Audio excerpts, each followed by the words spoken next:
Welcome, everybody. This is Dr. Grace Telesco, and we are live streaming from the Fischler College of Education School of Criminal Justice YouTube channel. And welcome to Investigation with Dr. T.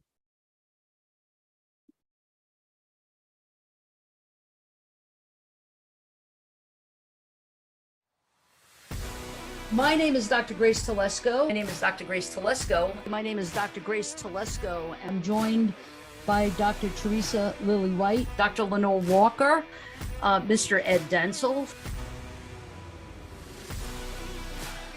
Investigation with Dr. T is something that actually was the brainchild of our dean, Dr. Durham. And now, coming up this next season, we're going to be doing it almost weekly, a weekly show on a Thursday night. So lots of really cool guests. It's not just police topics. It's not just corrections topics, but it's topics that are affecting us in kind of all areas. But one of the things that we hope to get across is raising awareness, educating about some of these really important topics like human trafficking, topics like disasters. We did a show, Confessions of a Serial Killer. So for this upcoming season, we've got a couple of really cool things. We're going to have a day in the life of a DEA agent. Another really cool one, which is really close to my heart, is going to be on September 11th. Because not only do we want to talk about 9/11 and the work of the NYPD, but I also want to really look at the mental health outcomes. You know, we also have the human trafficking panel. We are going to bring back our Brevard Sheriff, Sheriff Wayne Ivey. It's always a pleasure to have him on. We're going to have Unfound again, Ed Denzel. He'll be coming back a few times, and that's going to be really exciting and interesting too.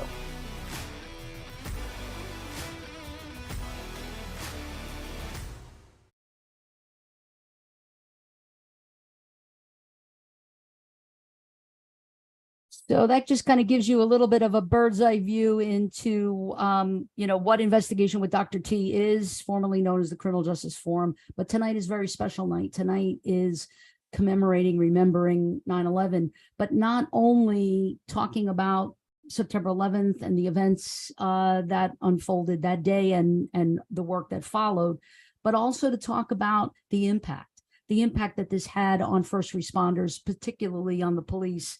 And so I'm joined tonight by a brother from another mother, retired NYPD detective Michael Theogene, who was my right hand during 9/11. And we're going to talk about our work, the work that we did the day of, and what followed. But I'm also joined by police psychologist, one of our own from Nova Southeastern University College of Psychology, Dr. Vincent Hasselt. He is a police psychologist. He is a hostage negotiator. He is an expert in crisis intervention, critical incident stress debriefing.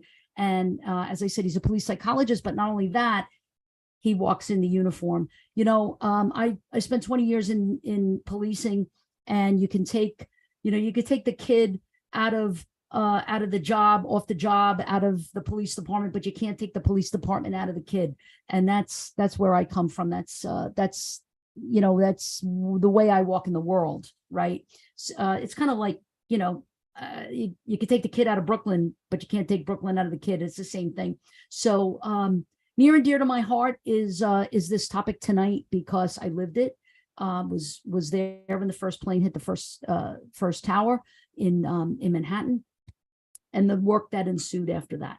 So I'm going to ask Michael to come on for a minute, so that we can introduce Michael and talk a little bit about the work that we were involved with. Michael, thank you so much for taking time out of your busy schedule. I know that you're involved in a lot of things, and I really appreciate that you said yes. You always say yes, no matter what it is that I'm asking. And I have to say, Mike, that you were one of the reasons why I believe that I didn't just go crazy during that whole process, that whole time. You were a caretaker. You were a right hand to me, But, and I've said this before, Mike, you know, and I don't want to get emotional with you or any of that, because that's not the purpose of this, but just to let you know how much I appreciate you and how much I appreciate the work that we did together. Because if it was any other scenario and any other formula, any other variable, you know, I don't know if I would, I literally don't know if I would be sitting here today, you know? So like, I want to thank you for that, for kind of keeping me sane, always being the nurturer and the caretaker, and grounding and really grounding me. So I appreciate that. And I thank you again for being on. Mike, now you're retired, right? Yes. Okay. How many years have Well, you off the job? 5 years now. 5 years. And you retired at the rank of second grade detective, which is an appointment, right? Yes. And you don't get that easily, right? In the NYPD? Yes. Yeah. So you and I met in community. Well, we met way before that, but let's just focus on community affairs for a minute. That's where we met, in headquarters. And I remember being told by the chief that I could take anybody I want for this new unit that was forming in community affairs. And so you were my guy. And you came from the 9th precinct and started to work for me at community affairs. And then 9/11 happened. And so, Mike, do you want to talk real quickly about what it was like for you the morning of, whatever you can remember? It's 22 years later, but I know you and I have the ability to conjure it up just like that, right? Yeah. Yeah. So why don't you tell me, Mike? I'm going to spotlight you for a minute. You're spotlighted for everybody. Tell us a little bit about, on the day of, what was it like for you? Sure. And thanks again, Dr. T, for inviting me to this venue and being able to share this day with you as always. And just before I begin, just want to just say that you've helped ground me too, because it takes a lot, and leadership has a lot to do with it. And hopefully I'll get into that a little bit later on. So we're there equally both for each other. And as you know, which is a topic for another time, you saved my life on many other occasions. And we'll leave it at that. Yeah, that's another show. Yeah, we'll talk about how I saved your life twice. But I'm just kidding. Go ahead, Mike. So yeah, sure. And that day, and actually, it brings a lot, especially on this day. Start getting sad a little bit, thinking of people you worked with. On that day, I remember going to the gym early that day, as I normally was, and I was a big, heavy workout person. And then coming from the gym, actually on that day when I was assigned to headquarters along with you, I actually, for my former position in the 9th precinct, I was a safety officer. So I had issued summonses to accident-prone locations where we had fatalities and just monitoring and giving warnings and summonses to people who violated certain conditions along the roadway and highways.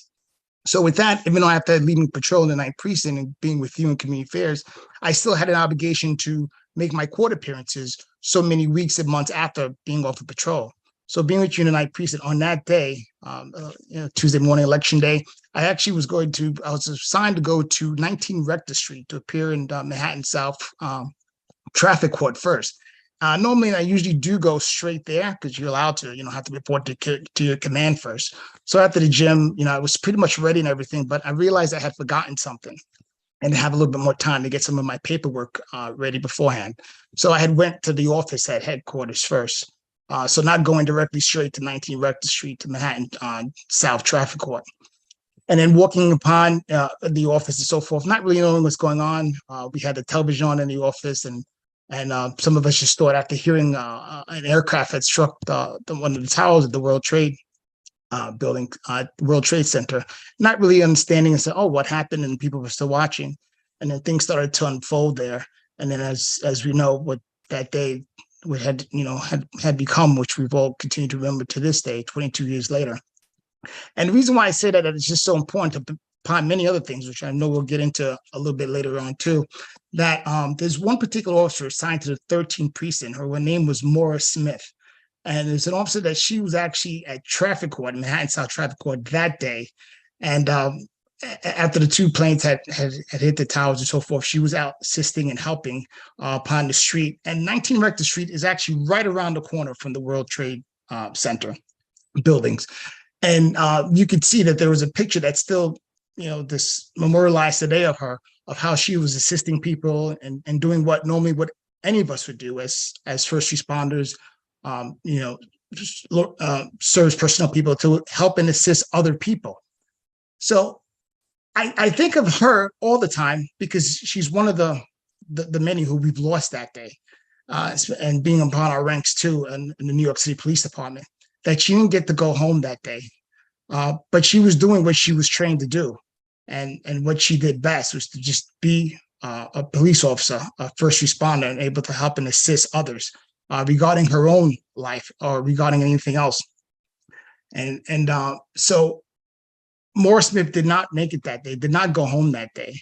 And you could see that she's memorialized among us, and especially in the New York City Police Department, along, of course, with all the many others who were lost that day. That her gun belt, which was later on found and recovered as they were collecting DNA evidence and so forth, her gun belt's in the police museum.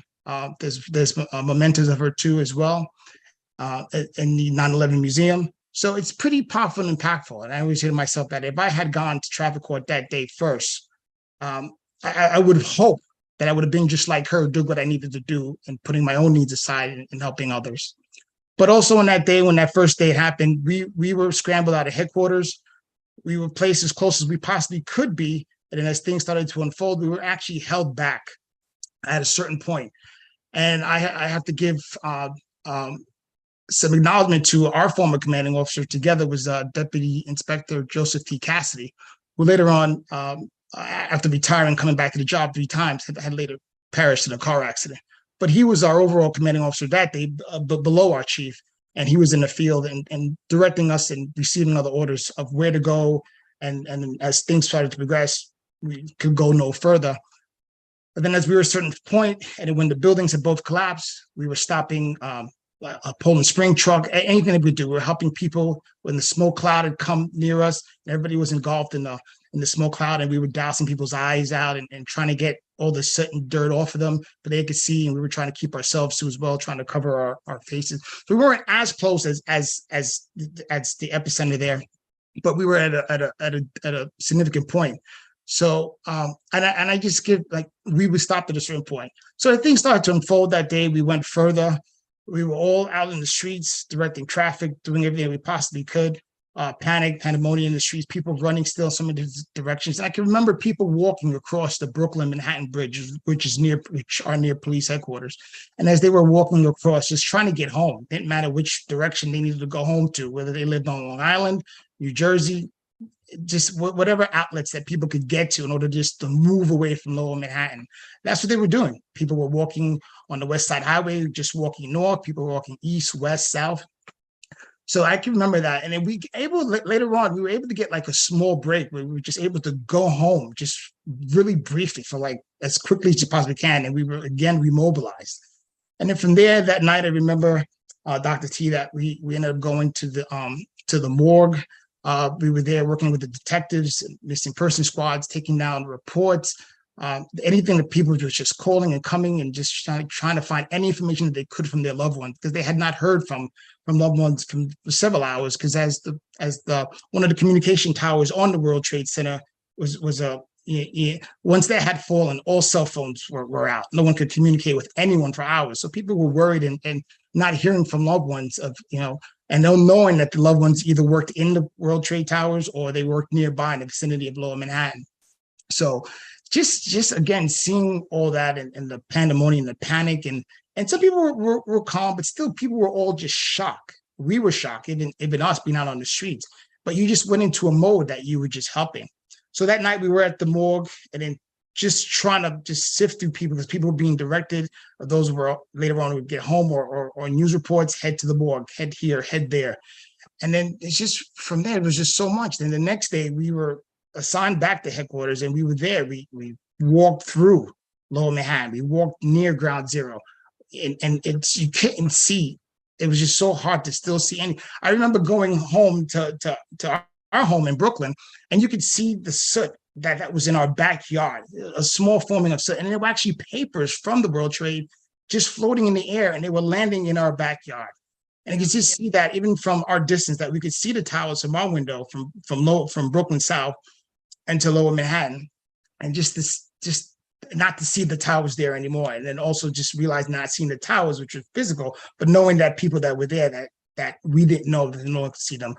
Seeing all the firefighters that perished, all the civilians, all the workers and so forth. Okay, Dr. T. Oh, I'm sorry, Mike. I No, just go ahead. I just want to like interject a little bit here that there's sort of this metaphor of, the towers came down and the rubble and the soot as you're describing and the dust that was all over us, this residue, like every day when we would come home, like though you couldn't even wash your uniform because it just like wouldn't come out. And what it reminds me of, and we're going to talk about this with Dr. Van Hasselt in a second, is like trauma. So trauma, this is like a great metaphor for trauma, because 22 years later, that's a long time. Okay. Today, this morning, I was doing a presentation for a class of like 20-year-olds. 21-year-olds. Well, they weren't born. They were cherubs in heaven, when this was happening. And so they can't even understand it. And yet the residue of the trauma remains on me. And I know it remains on you. And I know it remains on many of the first responders who were there. Some will talk about it freely. Others may not want to open that up. Right. So like, I'm kind of aware that the trauma stays on you. Like the dust stayed on us, and we couldn't get it off. We couldn't wash it out, so to speak.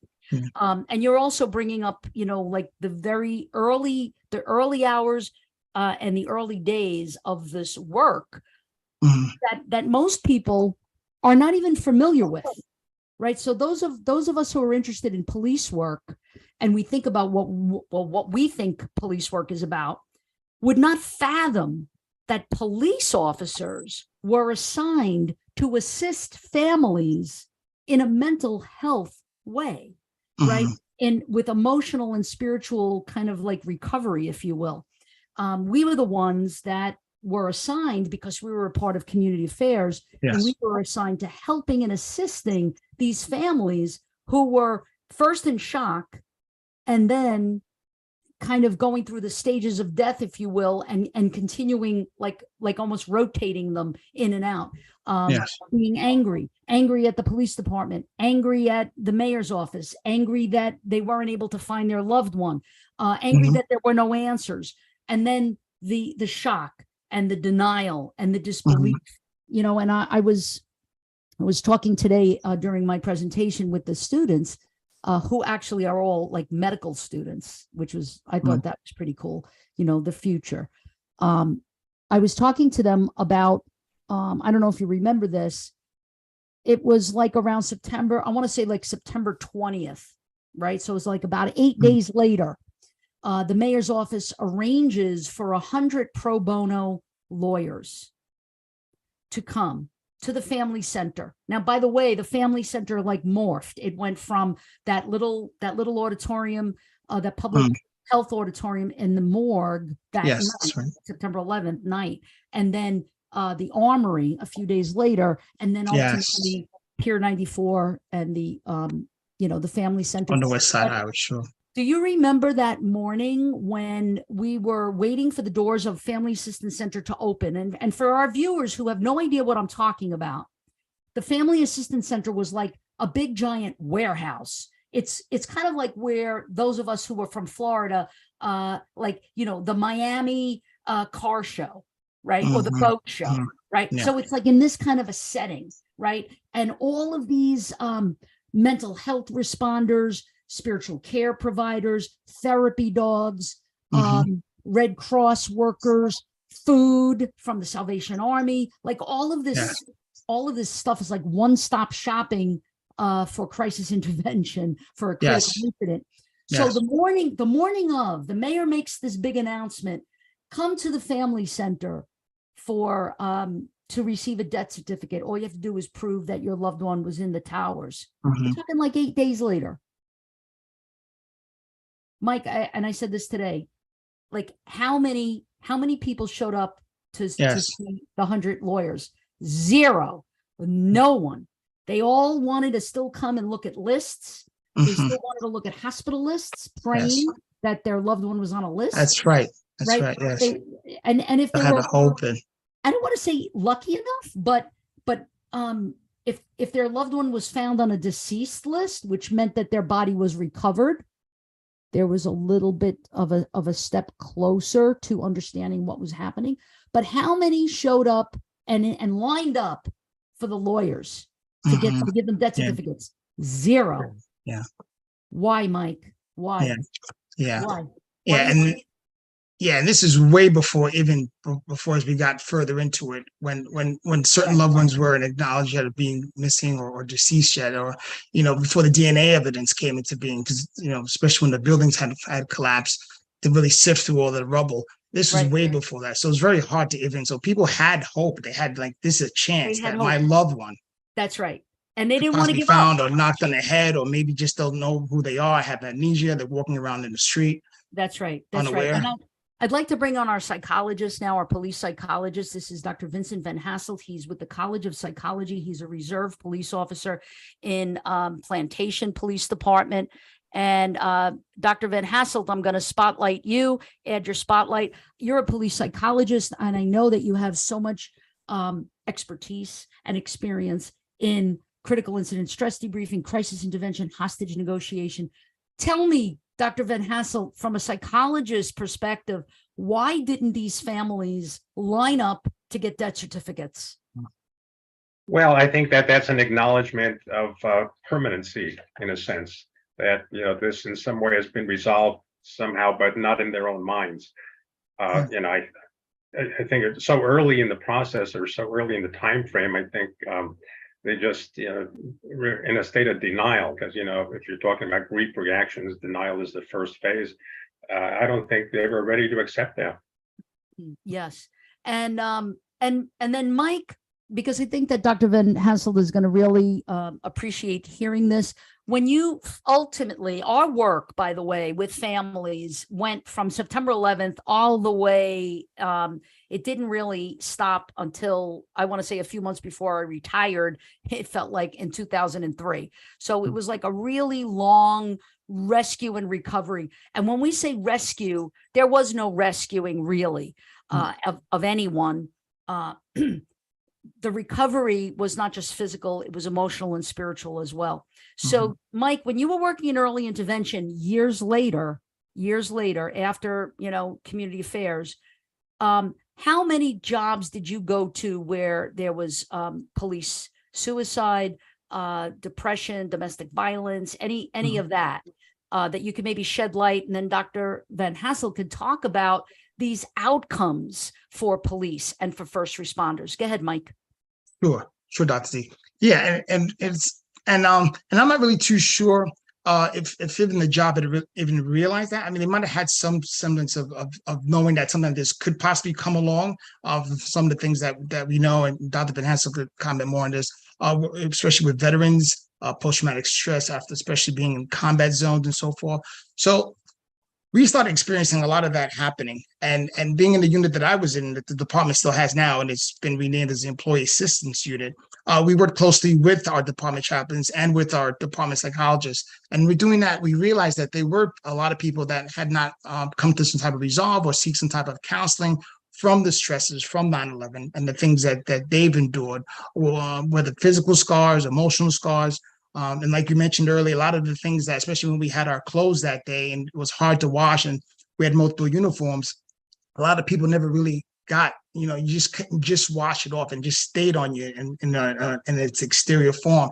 And it manifested itself in so many other different ways, emotionally, mentally, hurting of relationships, people trying to cope, and or maybe sometimes heading towards addiction. So it was a lot. So we had a lot. And we also ran our crisis hotline phone, which was a phone that we would monitor and take turns with it. And even myself, I could recall, and sometimes you really had a gut feeling. It's just at the very low level of crisis intervention, being a peer support specialist.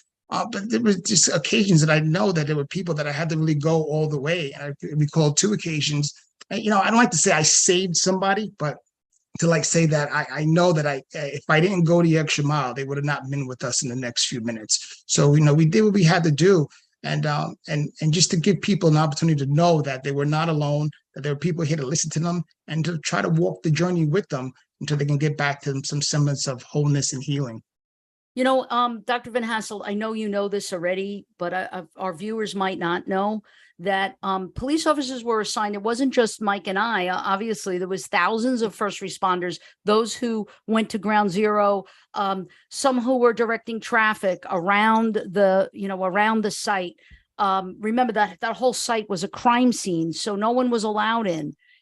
We did a lot to try to prevent the media from exploiting the families, because as part of our job, eventually, and this was the mayor at the time, Mayor Giuliani, decided that because folks were maybe in denial or holding out hope, that it was important for them to be escorted to ground zero so that they could see it up close and personal.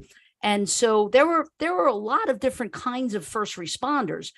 Those who were physically in it, in the rubble. There were those who were assigned eventually to fish kills, where on conveyor belts, there would be this debris from the site that they would sift through very painstakingly to see if there were remains. And, you know, one of the things that I get so angry about, and maybe this is a trauma response, you tell me what you think, but, and if you tell me it is, I'm not surprised. I get really angry at the way the leadership and the administration and just the culture of policing, it's just they kept on using and abusing the rank and file. They kept on assigning them without breaks, and not caring enough about debriefing them on what assignment they were in and now the next assignment that they were going to be sent to. Is there anything that you could say about that, Dr. Van Hasselt? Yeah, well, there's so many things. You hit on a number of different topics. Let me start by saying that one doesn't have to be directly involved in a traumatic event to suffer the effects. We have the term secondary trauma, so you don't have to be at the site. Let me go through the criteria. If we have a few moments, Dr. Telesco, let me talk about how one gets post-traumatic stress disorder, because I think that's I great. Yes. on that. Before I get to that, though, I'd like to say that in my experience as a clinician, as a psychologist for many years, in working with police, firefighters, and other first responder groups for the last almost 30 years, I have found, and others have found, that when we're looking at mental health problems, we're looking at what I call the big six. The big six are, and I think, Detective, you mentioned some of these already: anxiety, depression, substance use and abuse, sleep problems, sleep disorders, post-traumatic stress disorder, which we're going to focus on in a second, and related suicide risk or suicide completion. And there's a lot of overlap. It's not like these are mutually exclusive. As I will see in a moment, people with PTSD often are depressed, often use substances for a number of different reasons. So we'll get into that shortly. But I think it's important to keep in mind that if we look right at the big book we call the Diagnostic and Statistical Manual of Psychiatric Disorders, first of all, post-traumatic stress disorder is essentially caused by exposure to a traumatic event. So a traumatic event, by definition, is any event which is extraordinary, above and beyond the usual type of stressful event. With first responders, we usually use the term critical incidents. So that's why we often talk about critical incident stress debriefings. So in first responder lingo, we're talking about critical incidents. In mental health, we're calling them traumatic events. They essentially are the same thing. There's no distinction really that has to be made between them, except for first responders. The bar is very high, isn't it? Because what first responders consider traumatic event is well beyond what civilians don't encounter anything close to what first responders do on a regular basis. The best estimate for police and firefighters is that over a 20 or 25-year career, they experience at least 200 traumatic events or critical incidents. Right. By comparison, civilians may be a handful. So there's a huge difference right off the bat. The four ways, though, that somebody can get post-traumatic stress disorder, and the whole thing is about exposure to traumas. First way is that you're directly affected by the event. Something very bad happens to you. Okay, and that's what most people think about when we talk about PTSD, but that's just one of four. And I just want to mention up front that all of these four are equally important. The second one would be witnessing a traumatic event that's occurring to somebody else. It's not happening to you directly, but you're observing or you have observed something very bad happening to somebody else. Doesn't have to be somebody you know, but you're there, you're a witness. So these first two categories, well, who do they fit? They fit police, they fit firefighters, because these two groups are, they're directly impacted. They witness bad things happening. That's pretty clear. The next two are interesting because the third one is hearing about horrendous things or traumatic things happening to other people. Now, the definition in DSM, says family members, but I will tell you by extension, it doesn't have to be family members. If you think about what emergency communication operators do, also, we think of them as dispatchers. Often we use that term. They're hearing from people on the worst 10 minutes of the worst day of their life, being exposed to some awful things. And they hear that over and over again without a break, because once they resolve or take care of the call that they're dealing with, they've got to get on to the next call. So criterion 3, being hearing about bad things happening to somebody else, that really fits them quite well. The fourth way you get this is by dealing with the aftermath of something horrific. Now, 9/11, certainly you have huge numbers of first responders doing that. Under normal circumstances, I would say, if we're looking at different first responder groups, what do crime scene investigators do? And I'm sure you had many, many of those there, but in a sense, everybody was dealing with the aftermath of something awful. So, it fits crime scene investigators, because the four groups I've worked with the most who have more similarities than differences are police, firefighters, crime scene investigators, and dispatchers. They all have the same history of trauma exposure, they're just in different ways. Okay, so that's the first thing we have to consider. How do you get this? I'd like to cover just very briefly, there are also 4 categories of signs and symptoms. If we're looking at this from a psychological or psychiatric standpoint, how do we diagnose this once we know that there's a history of trauma? Do we have a minute, Dr. Telesco, for me to cover that? Yes, please. Okay. First category, what we call intrusion symptoms. And this is what most people think about when they hear the term post-traumatic stress disorder. An intrusion symptom would be a flashback. All right. Now, flashbacks are relatively rare, but they get a lot of attention in movies and TV because they're very dramatic. And a flashback is actually reliving the traumatic event that happened, not just thinking about it, but you're there, you hear it, you feel it, you smell it. The olfactory component is very important as well. So flashbacks is part of intrusion, but you also have nightmares, distressing memories, bad dreams, any of those count. So intrusion symptoms are essentially re-experiencing the event in some format. Now, if we're diagnosing or looking for a possible diagnosis from that category of intrusion, we need one symptom, all right? The person that exhibits one of those symptoms that I just mentioned. Anyone will do, they're all equal. The second category is avoidance symptoms. So what are people avoiding? Thoughts, feelings, people, places, activities, anything having to do with that event, with a traumatic event. Avoidance, very, very common.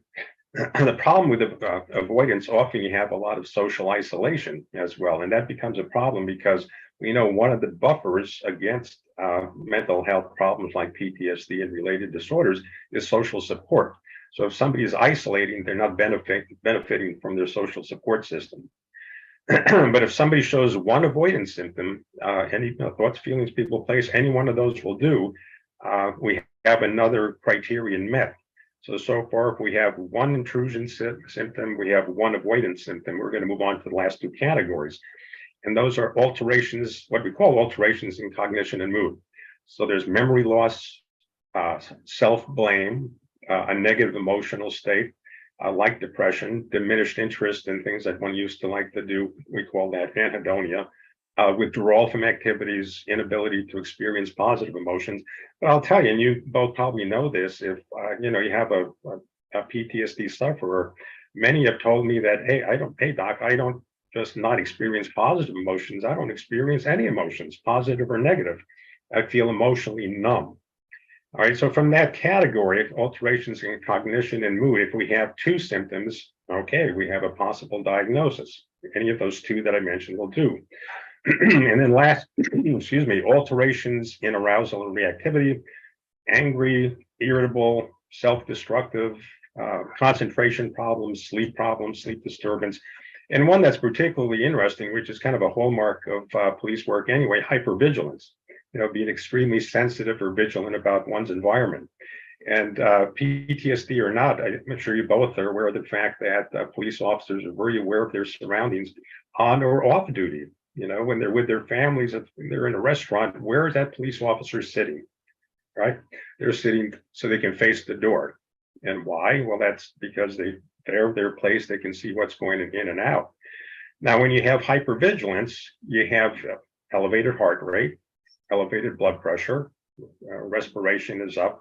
All those physiological indices of stress are up.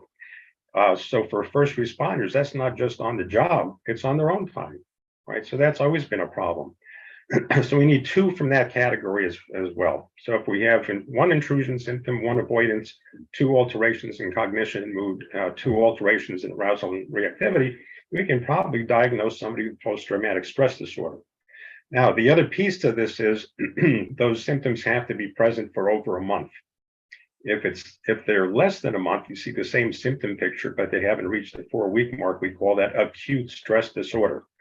Magically, when you hit the month mark, well, then it turns into post-traumatic stress disorder. That's as per the DSM. All right, but that's essentially how you do the diagnosis. Now, the interesting part too is the trajectory. I think Dr. Telesco, you mentioned a bit of about time frame. The research shows that probably about 50% of PTSD cases resolve in the first 3 months. That's great. All right, that accounts for about half, but that means half of them don't. And I will tell you that there are cases where this can continue without treatment, without some kind of intervention, without some kind of behavioral health prevention work. They can drag on for years, and anywhere from 2 to 10 to 50. And I like to use the example of the movie. I don't know if our younger audience will know this, but I think you both remember the movie Saving Private Ryan. Yes. That was about the invasion of Normandy, and specifically the opening sequence was the on the beach at Omaha, which was the most where our troops had the most resistance and the most casualties. Well, the movie came out, so the war ends in 1945. The movie comes out in 1998.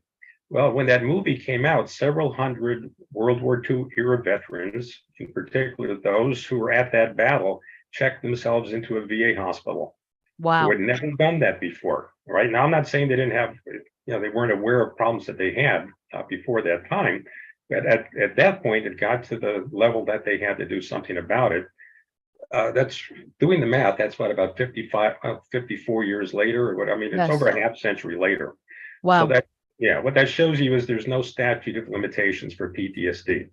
And there's not a great rhyme or reason to it either. It's very hard to predict what the response is going to be. People are different, but also, what the agencies have done in terms of prevention up front or response to these things have been so variable. Everything from nothing up through doing critical incident debriefings and giving people time off, making sure they get to a psychologist or psychiatrist right away, having peer support programs, that are ongoing, doing behavioral health prevention. I mean, like, we go through the laundry list of things you should do, but in many agencies, they don't. And Right. we can talk, that could be today, we can discuss that further in terms of culture and stigma and related factors. But Yeah, I'd like to talk about that. yeah, I think we have to. I think it's very important. Absolutely. But that's how that goes. And I'm not sure if I addressed that thoroughly, but I have the feeling you both are very familiar with this. So I'm probably not telling you much that you don't know. I mean, I think a little too familiar, little too close for comfort, would you say? Mike, when Dr. Van Hasselt was talking just now about the levels of victimization, if you will, and the different types, so we were exposed the day of, but didn't get injured, right? So there's that. So we were not in the towers, we were not, having to run and escape, none of that. Okay, fine. Now we are dealing with families over and over and over and over again. And for every one missing person, there was about 10 members of the family that we were interacting with. Right. Why? Because it wasn't just one family member that was coming to see if their loved one was on a deceased list, etc. It was the whole family. So even extended family or friends would come out, and we would interact, and they would tell the story and we would listen, and they would tell the story and we would listen. So that level of victimization, I think, was very real for Mike and I.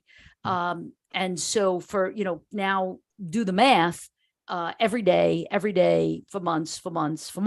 And there's something called compassion fatigue also, right? So there's vicarious trauma, there's, the direct sort of hit, and then there's compassion fatigue. And I would think that a lot of us as first responders, are kind of in that boat. And what's the impact in terms of the trauma response, for folks like us? Well, that can be just as great, because I think I use the term secondary trauma, which means you're not directly impacted, but it's over and over. You're hearing these things constantly. I warn my doctoral students in clinical psychology, they're sitting there listening to people's problems hour after hour, day after day. The same idea there, except what you had was much more intense over quite a period of time.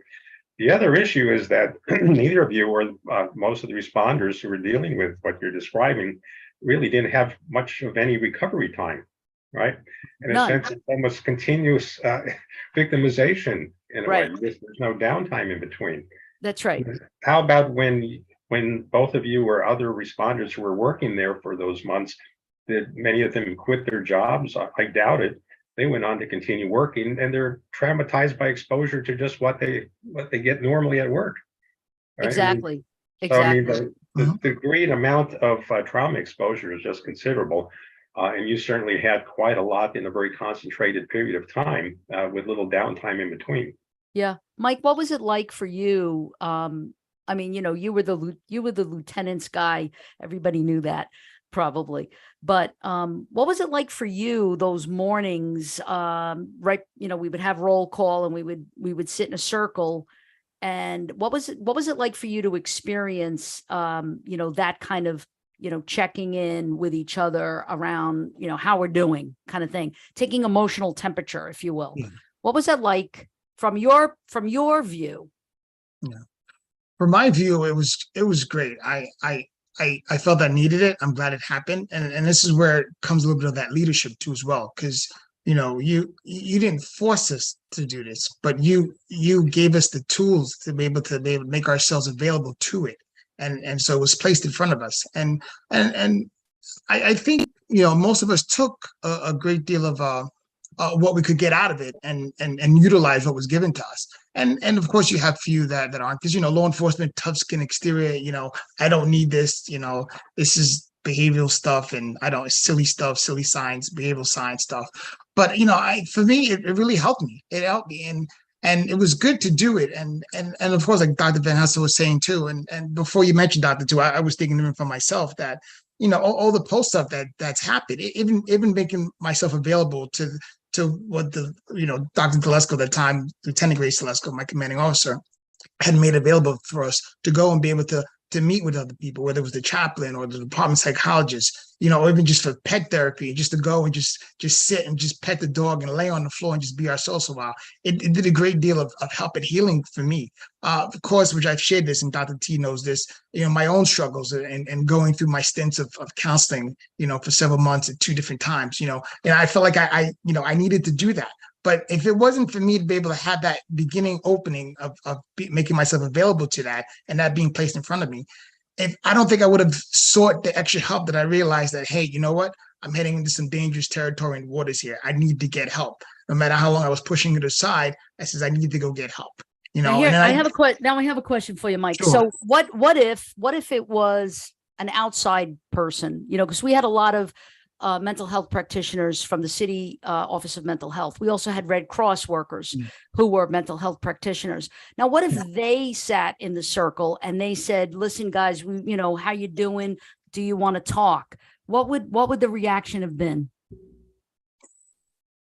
It could go either way. Sometimes, especially law enforcement, they're they're more open to people outside, and sometimes they aren't. But when it comes inside, then they feel like it's going to be placed on your record, or people are taking notes, and you don't want that. And it may come up and bite you in the tail later on, or ruin your career. You won't get promoted or get your command assignment next, or get transferred. So it's a hard give. It's a give and take, and it's hard. For me, I was always open. I believe I was, and either which way came. But I think from my end, a little bit more trusting on those on the outside.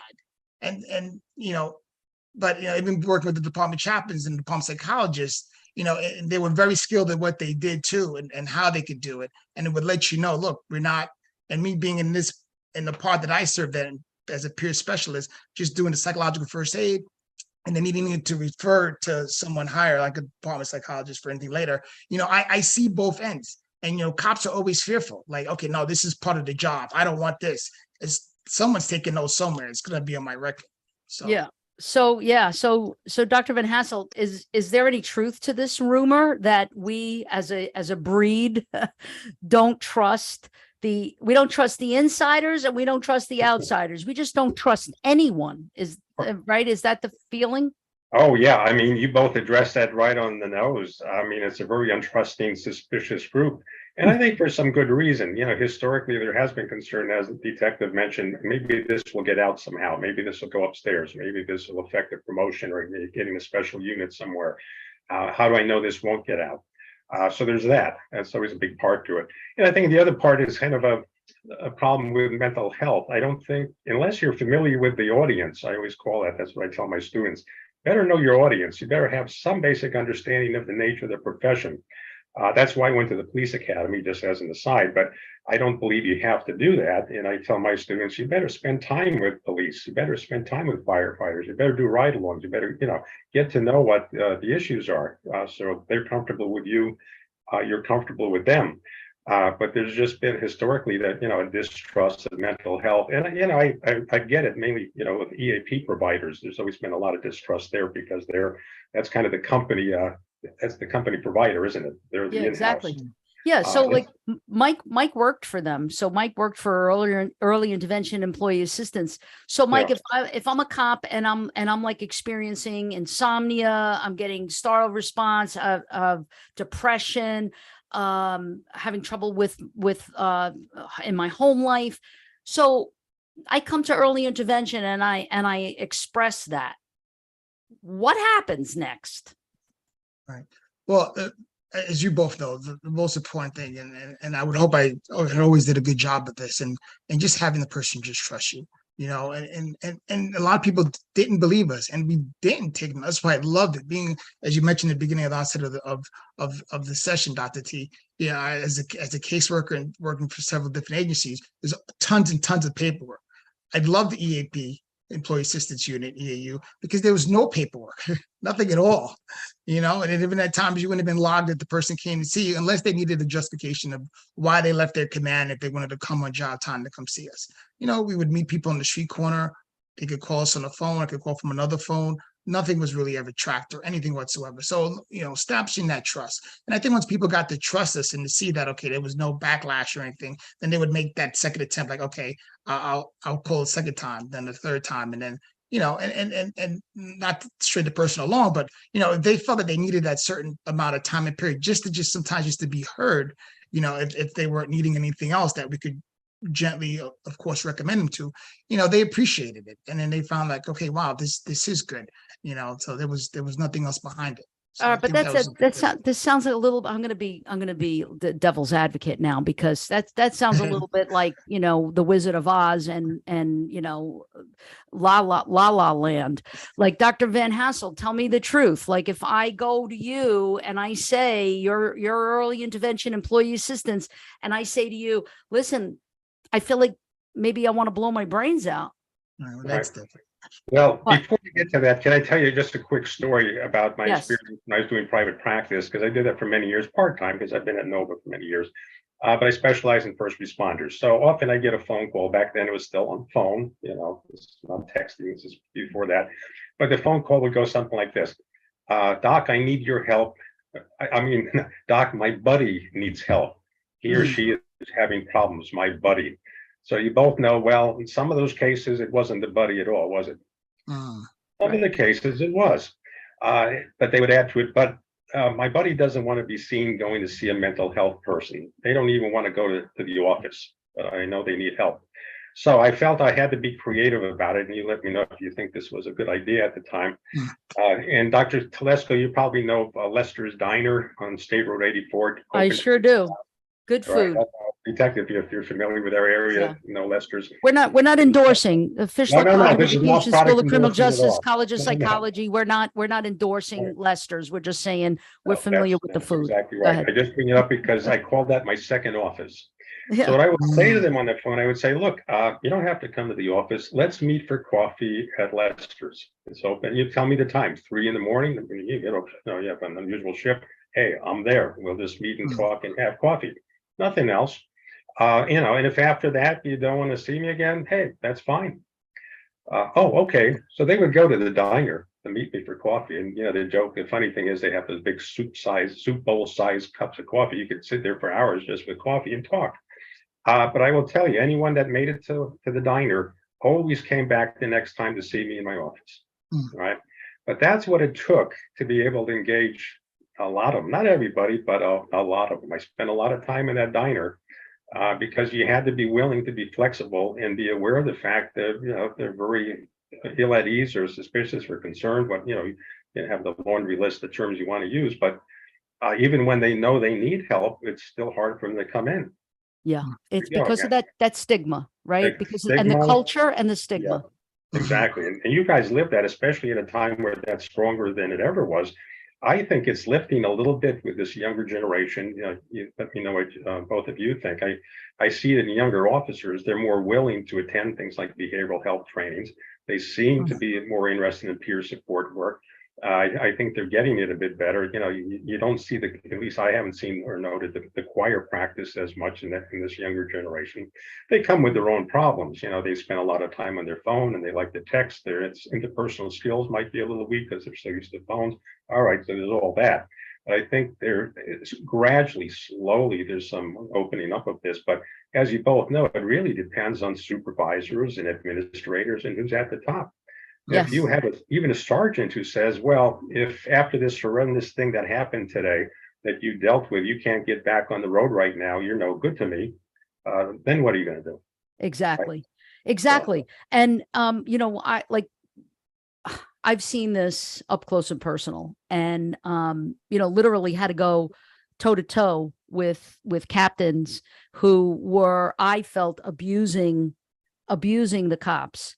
Like the cops needed a break after, you know, hours and hours and hours of dealing with families and hours and hours and hours at ground zero and hours at a memorial service. And then being told now they have to start packing a van with, you know, with supplies, which could be done by a maintenance guy. And that's not to say anything negative about a maintenance guy. That's just to say that, you know, you're asking this group of people who, some of which are not trained in crisis intervention, psychological first aid, to be literally the ears and this receptacle of all of this this grief. And now you're going to have them, you know, filling up a van to bring to a warehouse. No. And it takes a strong leader, I think, to say, no, enough. My guys have had enough and that's it. But then there's this notion that they're soldiers. And so they just should just do it, you know, no matter what. And they shouldn't complain about it because this is the job. Right. Is that Mike, am I saying anything wrong? No, not at all. It's perfect. It's true. And it's like that switch and just get the mission done. So this is the mission, the time now. You know, I'll go move the 10 boxes if I have to, but at the same time, like you're saying, you know, you're so emotionally drained and you're doing what, you know, trying to, and again, I don't mean this to be loosely as if we're like a deity, but you know, you're helping to save a life, you know, and this is not just some people just don't get it or they didn't get it, especially some of those in supervisory ranks. Yes. And so we know that there's the culture. We know that there's the stigma. We know that there's also some mechanisms in place and systems that are in place that if a police officer comes to you and says, listen, I feel like I'm harming myself, that action has to be taken, obviously, right? You can't just leave the cop with the gun who's feeling suicidal, obviously. Right. Yeah. But Exactly. what I did want to bring up is in New York City, we had a really good program through Mount Sinai that wound up getting shifted and eventually becoming the National Responder Program. And in the very early days, in the early months of this, and even maybe years of this, responders were being able to go anonymously, confidentially and anonymously for mental health services.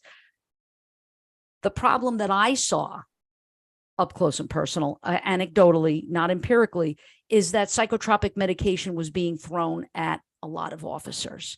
A lot of Ambien, a lot of Xanax, benzos were being thrown for the anxiety.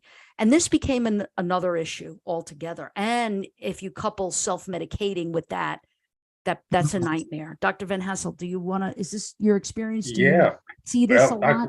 Sure. I mean, that just sounds like bad treatment. Medication can be useful in conjunction with some form of effective evidence-based approach to therapy, but just, throwing medication at people with any problem has risks. So that's not very good. Let me tell you what, we've done in Broward County in South Florida, and this is really fun. I'm part of a crisis response team, Plantation Police Department, and we're trained in hostage crisis negotiation as well as critical incident stress management. And so are some other agencies around South Florida.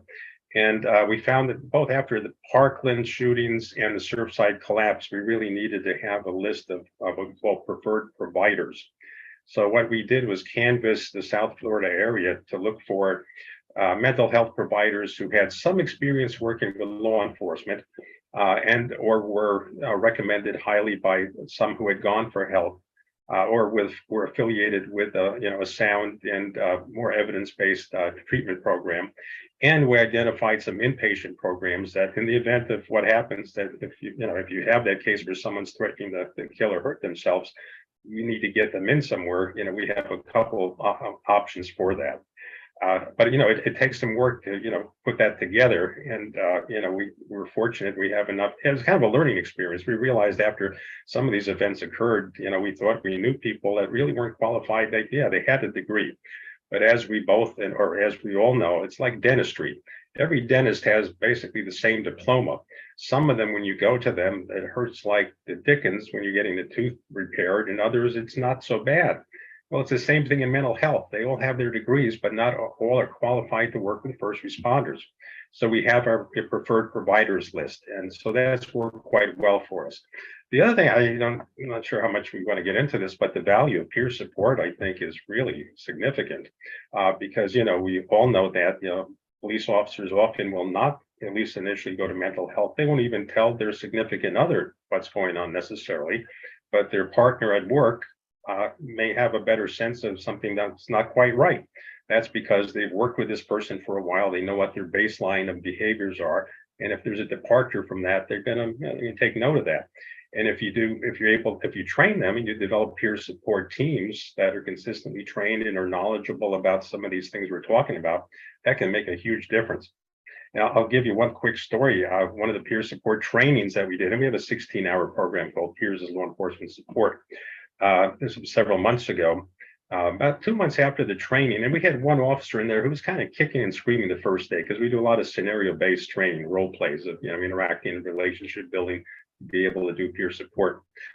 Second day he came around, it was much better. So 2 months later, I get a call from him, and he said, "Well, I'm glad I went to the peer support training." And I said, "Why?" He said, "Well, I found that one of my guys was making his final plans, and we know what that means. And I got a hold of him, I pulled him out, and I took him to the hospital that we had on the list, and I got him help. And if I hadn't done that, who knows what would have happened." So I like to say, for one thing, I think peer support is really helpful. And if we do nothing else the rest of my career or before, I think we did save somebody in that case. And the reality is we don't always know how many we help, right? Because it is confidential. We do have data on utilization. That's the best, are people making use of the peer support program or peer supporters reaching out to other people. But I think those are crucial to have well-trained peer support programs, because in a sense, they're the first line of defense from a mental health perspective for law enforcement, I think. But also chaplains are also Yes. helpful. Yeah.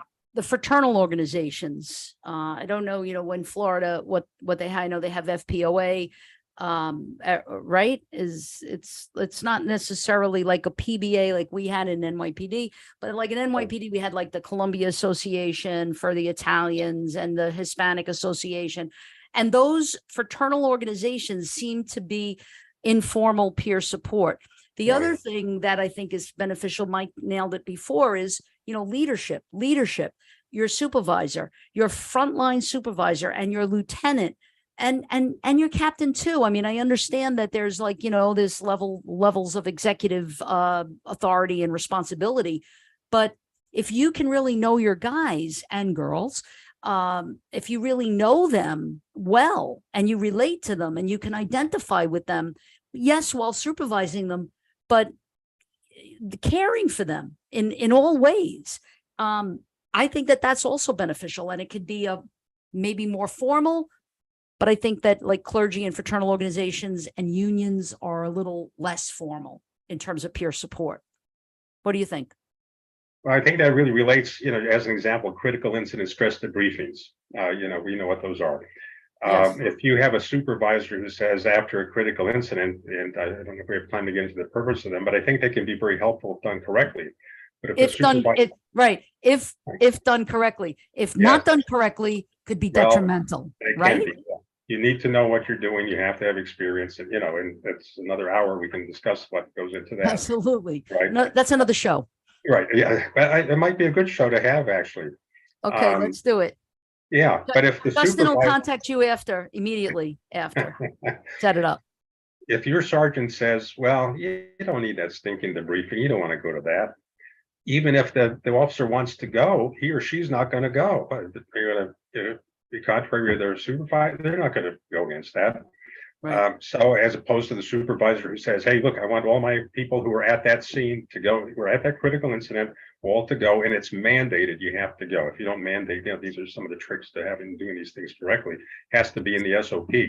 If you have a critical incident, you have a list of examples of what those are, then that group of individuals, and only them, have to attend this debriefing, and the supervisor has to it's up to the supervisor to mandate. So in a sense, if they screw up and they don't do that, well, then they're a bit on the chopping block themselves. Right. But And it has to happen. Isn't it true that it has to happen within a certain period of time following the incident? Well, that's a great question. The textbook says, and I know Jeff Mitchell and George Everly personally for many years now, and they kind of wrote the textbook on this stuff. And ideally, it's 48 to 72 hours after critical incident. So you have a long-term mass casualty event. Well, does that interval make any sense? Does that apply? No. And I had a discussion with Jeff Mitchell about this after the Surfside collapse, right? Because we had urban search and rescue here for over a month and a half, picking up the pieces from that.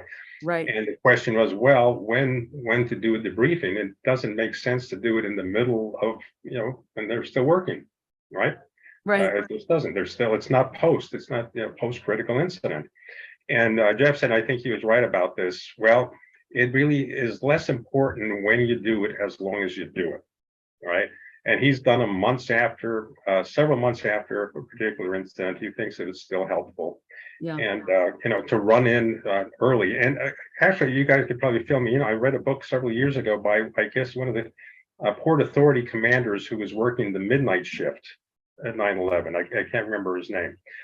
He wrote a very interesting book about the whole experience. And one of his criticisms was you had mental health people running around right away trying to do debriefings and individual one-on-ones with people. They didn't want to hear that. They're working. That's right. They would have been better off if you offered them a bottle of water or something to eat. Absolutely. I think Vince, you and I at lunch, maybe I was commiserating around this. I don't know, but like Michael and I are going to like wince when we hear critical incident stress debriefing, even though I am aware of the evidence that suggested that if done correctly is very helpful. Yeah. We were kidnapped And I want to say that it was like, it felt like 3 weeks into. Am I right, Mike? Is my memory serving me correctly? It was about 3 weeks into our It was work. early. But it wasn't 48 hours and it wasn't 72 hours. That's for sure. And it was at the end of the tour, and we were not warned about it. And we were basically, I thought we were being taken hostage, and they were not telling us what was happening, putting us in vans against our will almost. And you hear the trauma response in me, right? So, I mean, and then they take us right back to ground zero, which it was about a block from ground zero where they were going to do the debriefings for us. And then they split us up because we were a very cohesive group of about 35 cops and a few sergeants, and doing all of this work with families. And then they kind of split us up. It was like divide and conquer. It felt so hostile, and it was so ineffective. So ineffective. Well, I think that's what that Port Authority commander was talking about, that, those kinds of things, really acting without knowing, I guess. Let's be charitable and say the intentions were good. Someone somewhere was trying to help, but, that's not the way you do it. Right. During a mass casualty event of any kind, you need to offer support and be there and be willing to listen. And as for clergy can be helpful. But to force people into the briefing under those conditions, it just doesn't make sense. It sounds like the road to hell is paved with good intentions. But in any event, Right. Before we go to our audience, because I know that there's a few folks that have indicated something in the chat that they would like to Sean Stanton, for example, wants to ask you a question. And then there's a couple of folks on YouTube, like Dr. Larry Massey is with us. I know you know that name. He's on. But before we go there, it's 22 years ago. When does this trauma response kind of dissipate? When does the healing happen? When does the transition happen? And does it get worse over time or better, or it depends? Can you shed any light for Mike and I? Yeah, well, again, as we said earlier, there's no statute of limitations on this. Saving Private Ryan, I think, was a good example of how these things can last a half century. It's very hard to predict. Unfortunately, too, anniversaries of any significant traumatic event also can tend to re-trigger these. And I know we're not going to avoid anniversaries of particularly bad things that happen, but they really do reactivate and conjure up strong memories and associations. So that they may not be the most helpful thing, but we can't avoid those. The best I suggest in those cases is that, well, maybe they sort of fade over time, but there's no guarantee. But there are some very effective treatments out there for post-traumatic stress disorder that were not available 20 years ago. Let me give you an example. One that I think is really exceptional and that's going to prove to be very helpful. University of Central Florida is doing, they have a program called UCF Restores, and part of the program is doing what's called virtual reality treatment for first responders. And you might be familiar with this, is in a sense, I don't know the technology very well. I can't explain that, but it's like you have a headset where you can see an actual traumatic experience occurring. And it's based on what's called an exposure paradigm, which means you look at these anxiety producing events over and over time, the emotions connected with the event lose the power, right? In a sense, they lose energy, they dissipate. So it's difficult up front, but the data are really good. I was at a conference here recently. It's called the Eagles Conference, First There, First Care, that was held in Hollywood. And the director of the program, who I happen to know because I went to grad school with her, just coincidentally, showed the visual effects and the data and the outcome. And boy, this was working really well. I think it was some of the best outcome data I've ever seen. So that's just one of many different treatments out there. But I think if something persists, it's probably not a bad idea to get some help for it. Yeah, exactly. Thank you. Thank you so much. So, Mike, before we go to the some of the audience that has some questions for us, any last remarks? If you could urge cops who might be watching this, like how can you urge them to seek help? the thing that I could say is that, and Dr. Van Hassel touched upon it in so many different areas. And I was thinking earlier, even while he was mentioning it, that I remember even for, I mean, everyone, not just law enforcement, for citizens in New York City, for months after, how many of us were still looking up into the sky when a plane was flying very low, and we would actually still look at the trajectory, just so fearful that is it flying too low? Where's it heading, and so forth. So I think for myself that it was hard to talk about it for so many years. And I know that given in some areas that even listening to the names being read from all those who perish and those who continue to pass on to in the aftermath due to sickness, it's hard for some people to sit and listen to that. For me, it's helped me as I started doing it more and more over the years. It's helped me come to better coping skills with it, better coping mechanism with it. Hearing the names of the people. I mean, and Dr. Van Hassel and I'm not a trained mental health professional by whatever I mean, but I think recently in psychology, everything's been about the self, which is good. But I think in the self and taking care of ourselves better, I think that's been a lot more of the focus, which helps us to at least even now to consider other people too as well. Because so many things have happened afterwards, like those with sickness or illness and those that haven't been able to cope with some of the aftermath of 9/11, those that took their own lives, suicide, their family members, their loved ones, their friends, survivors of suicide, and those who worked so closely with us. And you would hear the things, and I'm sure you have, Dr. Vanessa, why was it him? Why was it her? Why was it not me? So just to give people more sense of self-worth, that they do matter, they do exist. And there are so many people here that love them and support them. So for me, right off the bat, that's why it's worth it. That yes, yourself, but then it's more about yourself too as well, because there's so many others that we can continue to live for and to be with, who want us to also thrive and live as if we would want them to as well. And it's hard, and I know it's just easy to say for words, but dealing with it for so many years, I think most of it has gotten better. But I think the most important thing to tell people is that if you need the help, you have to go get it. As I stated earlier, I did my stint, twice in therapy, and it was definitely worth it. Money back guaranteed. Definitely recommend it. And I think you come out of yourself, and I think it's a humbling experience. And not that anybody's wrong for it, but it's acknowledging your vulnerability and becoming humble, and first acknowledging that, you know what, it's been too long, or you see yourself with certain patterns and behaviors, and then you have to say to yourself right from the get-go, that first step, if or when you do get there, is that I need help. And I think once you acknowledge that to yourself, and the rest of all the doors are open, and then you're available to so many different things that are at our service to be able to get help. Whether it's your best friend who you feel gives you the best therapy on the street corner, or you need to really go sit down and start sitting with a professional mental health service provider, or the chaplain, spiritual direction, something that, and then it can lead to other further things too as well. And taking care of ourselves, not only, spiritually and physically, but also mentally. So. Yeah. Yes, thank you, Mike. Thank you. And you know what? I feel so much hope knowing that Dr. Van Hasselt is one of the people who are instrumental in training the future mental health practitioners. And I love that you said, if you want to work with cops, do a ride along.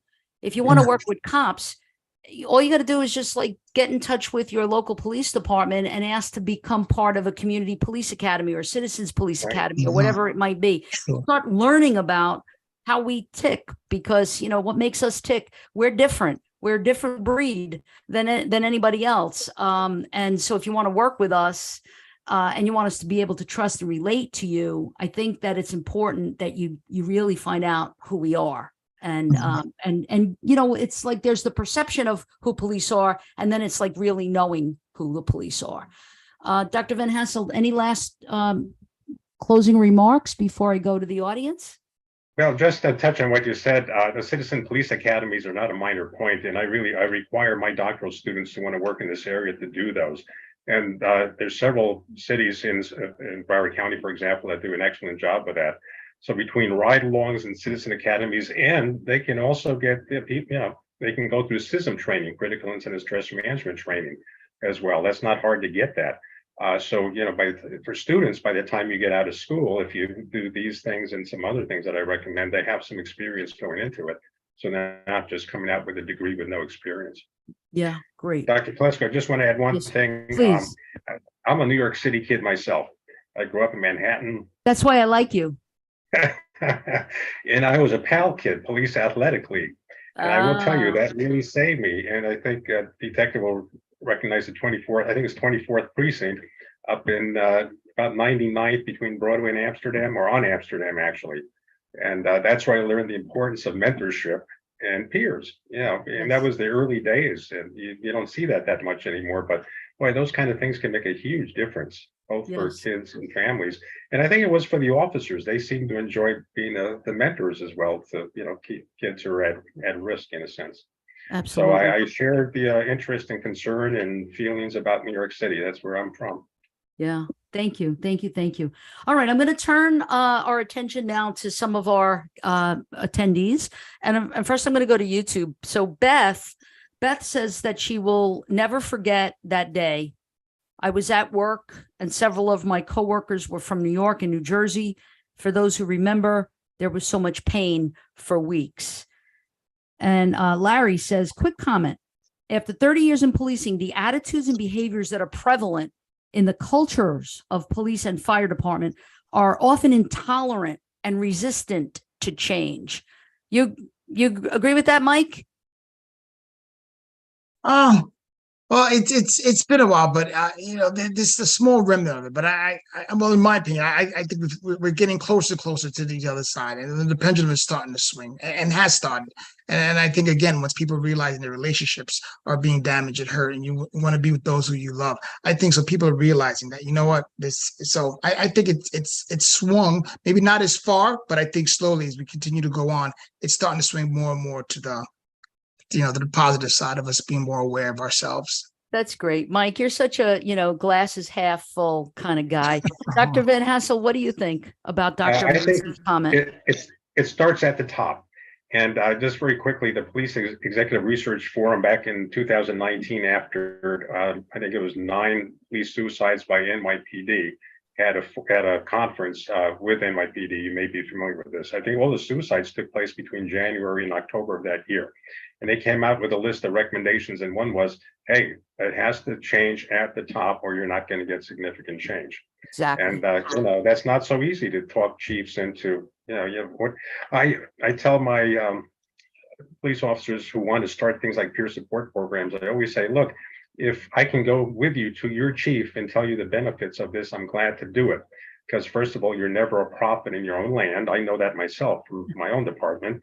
And, if they hear it from some so-called expert or someone supposedly knowledgeable, maybe I'll give them that nudge.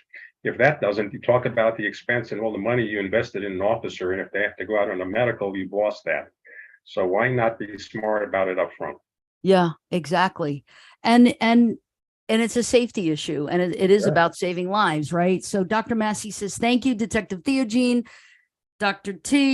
Van Hasselt, for the lives that you have saved and the ones that you continue to save through greater mental health awareness and removing the stigma. Thank you so much, Dr. Massey, for joining us today. I've given Sean Stanton, he is one of my students. He's a Fischler Academy superstar, rock star, okay? Actually the Stewie winner for Student of the Year. Wow. Sean, I've given you mic privileges for your question. Hi, good evening. First of all, thank you all for your service. I can't appreciate it more. So kind of the question that I have is, I'm curious to learn what would be the best way that you all think that younger generations like myself, I'm turning 21 in a month, how can we remember the day best and ensure that it doesn't happen again? And a hush fell over the crowd. Dr. Van Hassel, do you want to respond? No, And then Detective Theogene, you'll be up next. Well, I think remembering and paying tribute, this happened 22 years ago. So we're talking about someone who wasn't even alive at that point.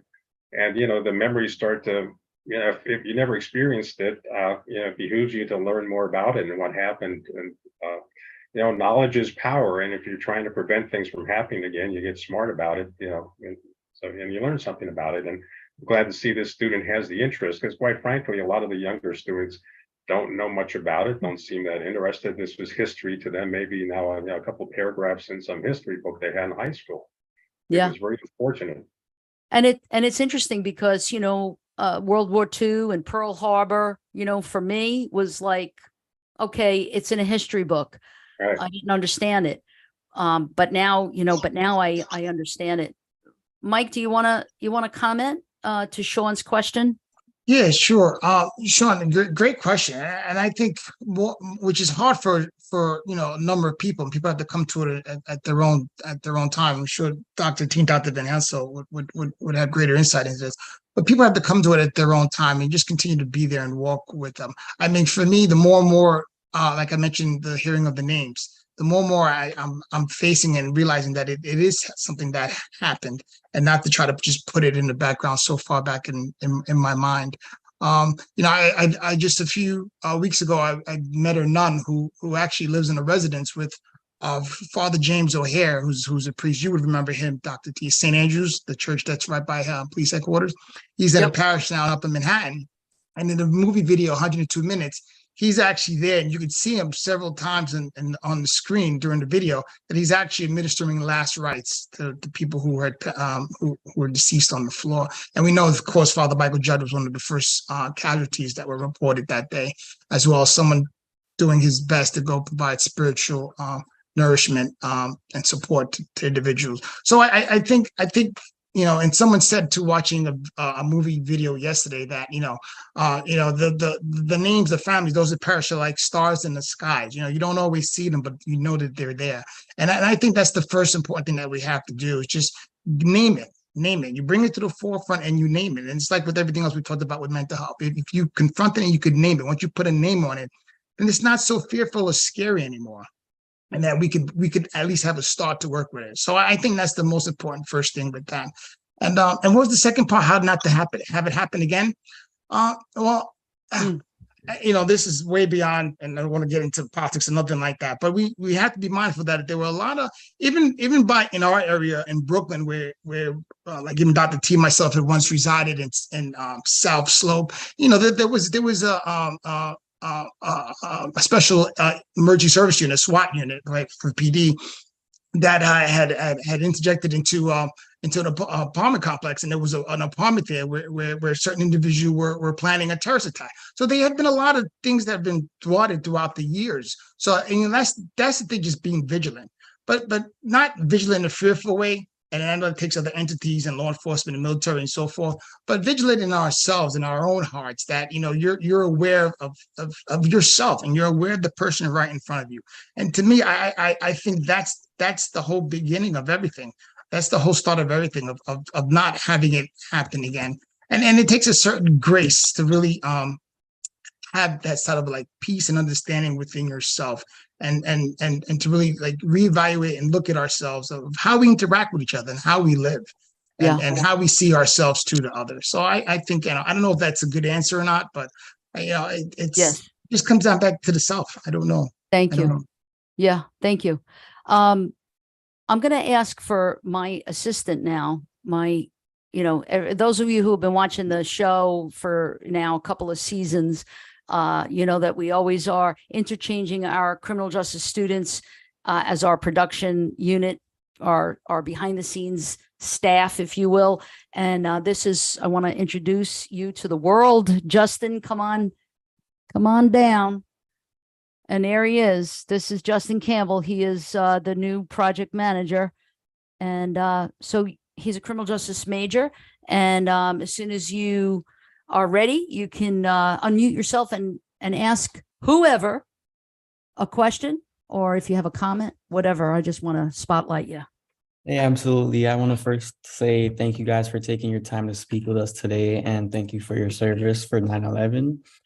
I do have a couple of questions. It's for both Dr. Van Hasselt and Detective Theogene. The first question I want to ask is, were there any specific lessons or takeaways from 9/11 that you believe are important for future generations of law enforcement officers? Detective, I'm going to let you answer that first. Sure. Thank you, Dr. Van Hasselt. Thank you, Justin.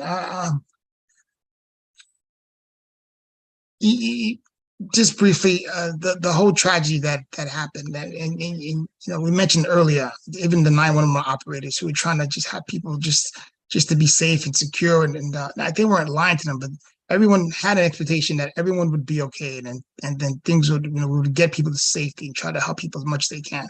So I think the takeaway for me is that really appreciate every moment you have. We're not always happy, we're not always joyful, but we could have peace. And I think the more and more that you appreciate every moment that you're alive, and appreciate that the gift that's given to us so freely is for us to give that gift freely back to others, and just appreciate every waking moment that you have. Because I tell you, most of these things that, I said to myself even that day, these are things that happen overseas, but when it happened in our own backyard and right in front of us. And it gave me a different perspective on life from that moment on until I live now. And this is not to sound like a perfect entity, because we're not perfect. I'm not perfect. I'm learning each and every day. I make mistakes and I falter.